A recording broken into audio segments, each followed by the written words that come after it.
Hello. I hope everyone is doing great. So I was supposed to have this live video on Instagram, but for some reason that didn't work. But that doesn't change anything. I'm still going to share the tea about my upcoming book, Psalms and Emotions. I'm so excited to bring you along this journey. I'm going to be talking a little bit about what inspired me to write this, my experience, and who the book is for.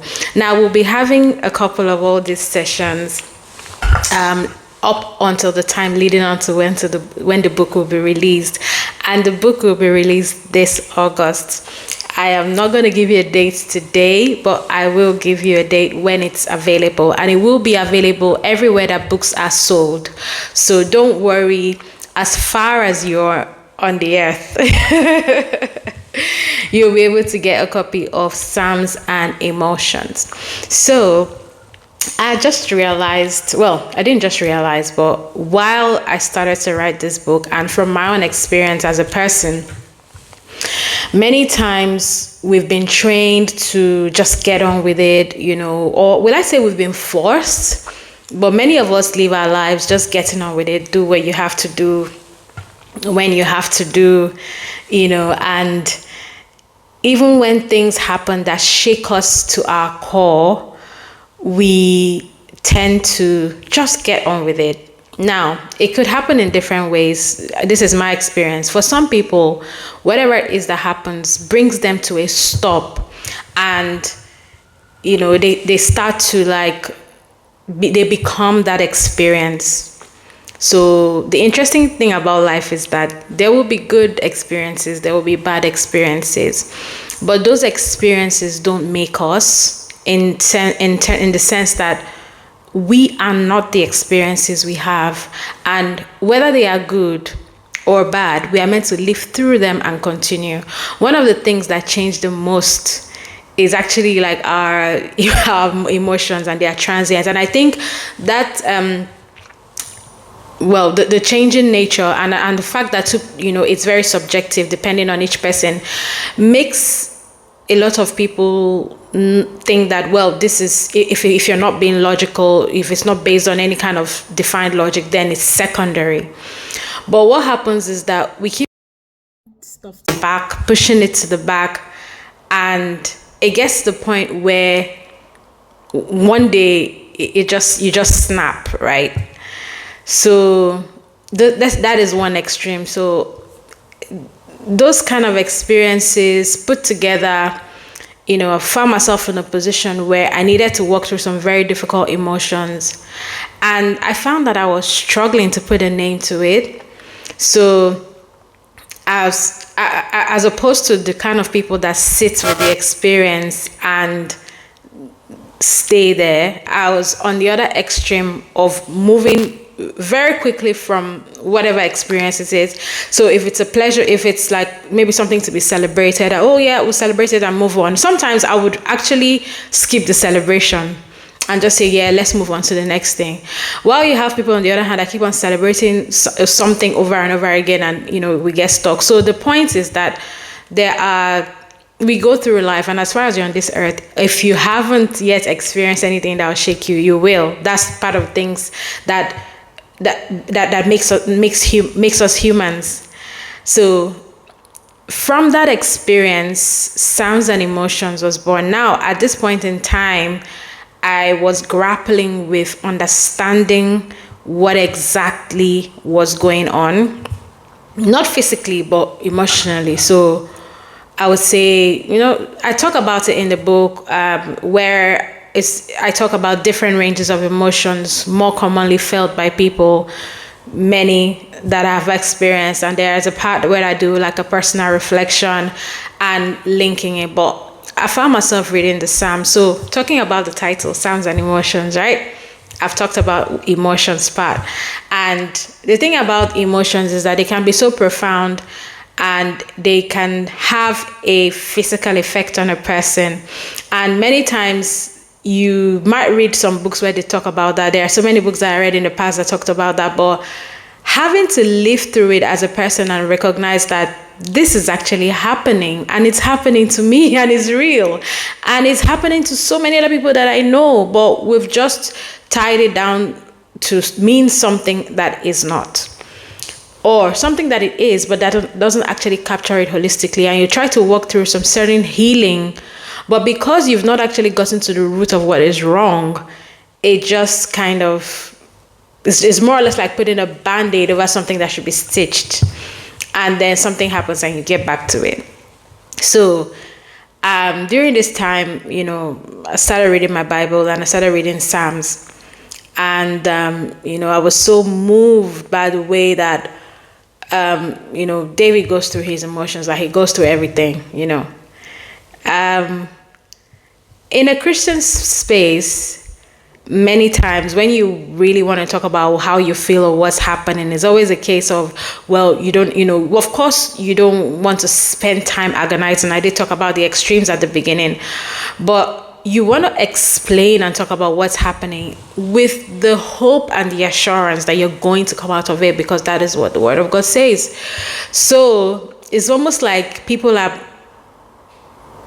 wounded hearts and are moving around with those bruised, wounded hearts because they are afraid to say exactly what's in it. That's why Psalms and Emotions is here. With a copy of Psalms and Emotions, you'll be able to put a name to some of your feelings. And it's not just bad feelings, because someone is like, oh, well, here again. No, it can be good feelings. Because I found in the past that many times when people come to God is when, they are either like down and out, I don't know what else to do, or very happy and it's time for Thanksgiving, right? But what actually makes us balanced in walking through our emotions, which we feel so many in a day, I'm not going to give this exact statistics, but in a day, people go through a wide range of emotions. So having to narrow it down to good, happy or sad or good or bad or whatever it is actually does not capture the human experience. And people only come to God when it's either of those. But there is a name for every emotion, and there is a way to walk through it to come out healed. Not just to come out and snap back when something happens that remotely resembles whatever traumatic situation the person went through. So Psalms and Emotions is what was born out of my own personal experience, as we talk about that, and drawing inspiration from the Psalm and from my journey and journeys of so many people that I know and so many human beings. Because, someone might say, oh, well, I don't feel this certain kind of emotion. Well, it is possible, but you were made to go to feel a wide range of things emotionally, and the fact that it's subjective does not invalidate it. In fact, just as your life is different, your fingerprints, that is how your own emotions are different, and no matter how unique they are, you have the answers to walking through them in the Psalms, right?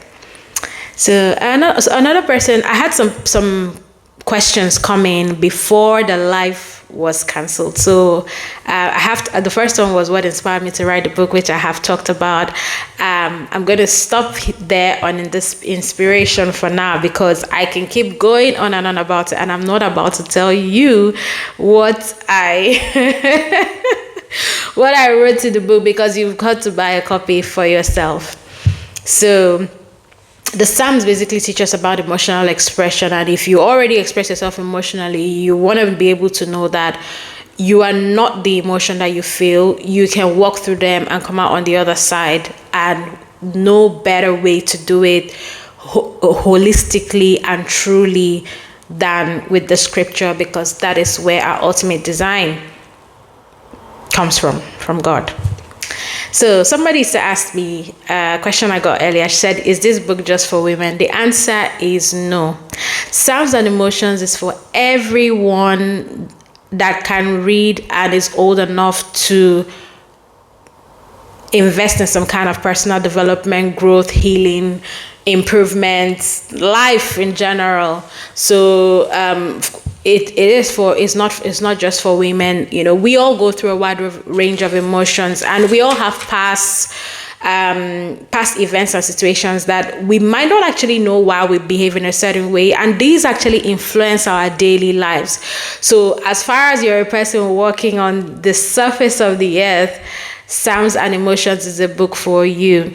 And I did talk about emotions leading to physical manifestations. For me, I suffered a lot of palpitations, and I really didn't know that it was as a result of emotional a situation that I didn't know that I was going through, because I was getting on with it, right? So someone might say, well, just focus on your faith, and everything will be fine and all that. Yes. And a lot of times, even in church, there's a lot of focus on physical ailments. So of course, it is important to be healed physically, but God is not only interested in physical healing. He's interested in healing inside out. He's interested in touching on healing us holistically. And the Bible says in Hebrews 4:15, Jesus was touched by the feelings of our infirmities. It's not only headache or any physical pain. It includes heartache. It includes heartbreak. It includes anxiety. Those are infirmities, because we were not created to be like that. So as far as we're functioning outside of our original design, it definitely could use healing and improvement. I personally didn't really know that there was anything wrong until I could no longer function, and then I realized, wait, there has to be some adjustments. I can't continue like this. So what I'm saying is that you don't have to wait to get to the point where it's a hard stop for you. You can actually start to walk through, notice patterns in your life, and allow God to lead you through with the Psalms and Emotions book as a guide. And another question I had was can this be used for a group study? The answer is yes. So it's in chapters, couple of chapters, different emotions, grouped in. You could go through this journey by yourself.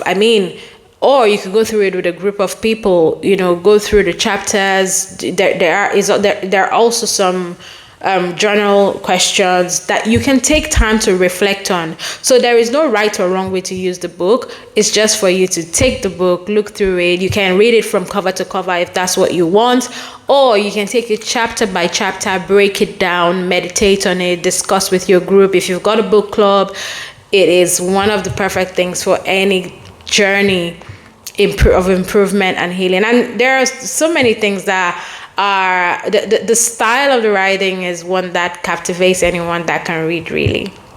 So someone asked, is it like therapy or is it more like a devotional? I'll say it's a bit of both, and it could really be anything. Depends on how you interpret it when you're reading it, but it could definitely be like therapy. If you remember what I just said, like reading it chapter by chapter and walking through the journal entries and questions, or you could pray the scriptures that are in there. Is absolutely up to you. And the thing with going through something like this is that if you're really honest with yourself and you wanted to take yourself to the next level spiritually, emotionally, mentally, then you're open to the insights that come from reading the book, because it will link one situation to another, it will link one experience to another.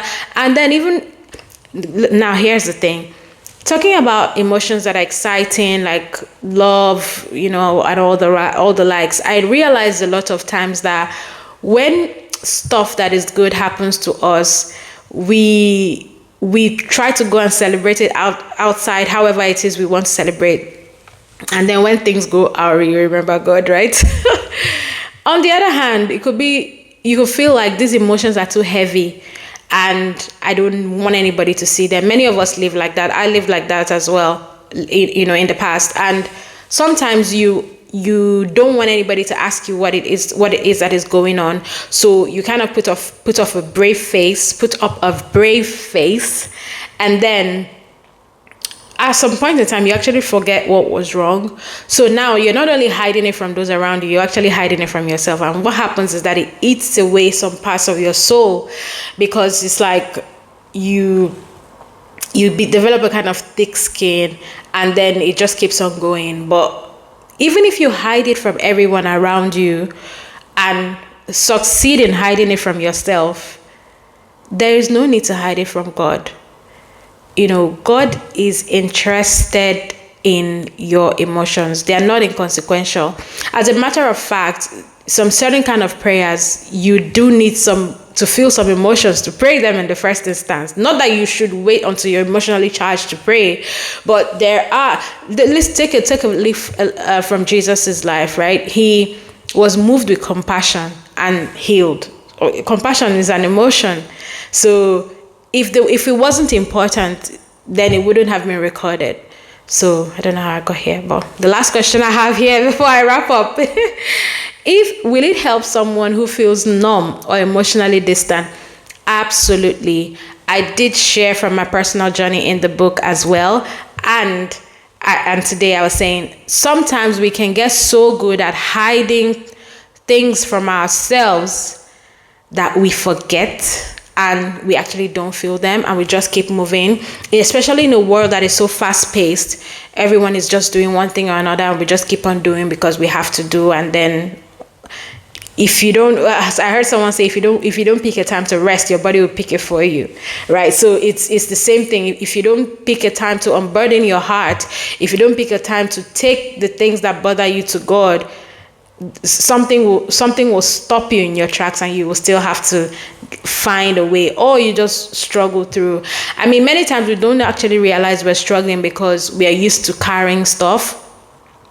So Psalms and Emotions is helping us to do some of the work that we avoid, or we don't even know that we need, because stuff happens in life. Some of the things we get involved in ourselves, some happen to us, and sometimes it can stop us in our tracks. Now I realized just from observing that when it comes to do with emotions, be it positive or negative ones, that different kinds of people are the way that they deal with them. And emotions are meant to be felt, and you're meant to channel them into whatever it is you're meant to do, and then you're meant to continue your life. Just like David understood that assignment. Like if he was upset, he was upset all the way, and then he was like, well, God, I know you've got me. And then he moved on to, he was happy all the way, and all that. So you're not meant to be stuck in a specific kind of emotion and make it become your identity, because there's no kind of healing that can take place,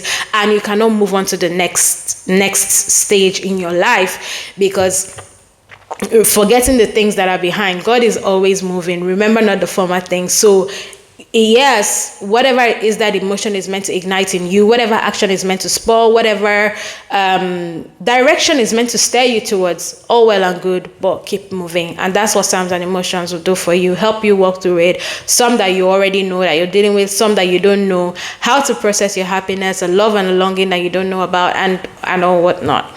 So like I said, there are people that stay in a certain kind of emotion and it drains them longer. I mean, imagine I stayed in an anxious state without even knowing that that's what it was, and it impacted on my physical health, right? And then of course I'm here and I'm good, but it took me stopping to actually look at it from an outside lens, and I was only able to do that when I was reading the Psalms, and that's how I've got Psalms and Emotions, because God gave me that inspiration to help anyone that is just alive in life and wants to be better. So we've got some people that go through some stuff, and they like I gave an example with myself. Even if it was a positive emotion, I'll just be like, well, yeah, that's good, keep it moving, and then you need to stop and feel. And no better way to get the true picture of what exactly is going on, if not looking at it with the person that made those feelings. That is your creator, God. So, and of course, when you get into the habit of taking your emotions to God, He helps you walk through them. He helps you process them. He guides you. Even if you need the help of a professional, He'll tell you how to go about it, who to speak to. So as I wrap up, I will have another short video, and I'll be talking a bit about emotions as we go along. a lot of times people, because of the transient and subjective nature of emotions, people maybe walk through them too quickly, like I was doing, or stay in them too long because now they don't know how to process it and they're trying to keep it in. And especially in religious spaces, like you can't actually talk about it because you don't want to talk against the word of God. But if you can't tell anybody about it, let's say you don't actually believe in seeing a professional, but you know in your heart that something is tugging on your heart, then you should be able to tell God about it. I don't know, God, I don't know what's happening. I need your help. That's where sounds and emotions comes in. So that's how it can help to change your life the way it has changed mine. And I thought I wouldn't be able to keep this to myself. And as soon as I got the inspiration to put it into writing, I did. So Psalms and Emotions is coming to the bookstore near you or a platform near you because we order online now. And it's an invitation to process your emotions with God and to elevate yourself on all fronts. So share this video with anyone and everyone that can hear and see, because they could definitely use some elevation through the Psalms and Emotions that's coming out. So thank you. I will be talking a bit more about all of this from time to time. And if you've got any comments, any more questions, actually, send them through to me and I'll be happy to answer your questions. And just before I wrap up, I want to leave you with this. God is interested in bringing us healing, but also health. So it's not just about walking through a particular emotion and thinking, oh, well, I'm good. Stuff will always happen, good or bad. But what better way to process it than taking it to the person that made them? So God is interested in bringing you, restoring you if you have a wounded heart, or if you don't even know you have a wound, or maybe you can't even feel anymore because you're getting on with it. You're too busy making things happen. God is interested in bringing you back to feeling in the way that he has created you to. And if it is painful, healing you and walking you through that process of restoration. If you're having a good time and I don't know, this joy, this excitement is too much, this love is too much for me to contain, you don't want to take it to God as well, so that he can walk you through loving the right way and being excited enough not to get into trouble while you're celebrating. So thank you so much. Psalms and Emotions is coming out this August, and as soon as it's out, you want to have your copy in your hands.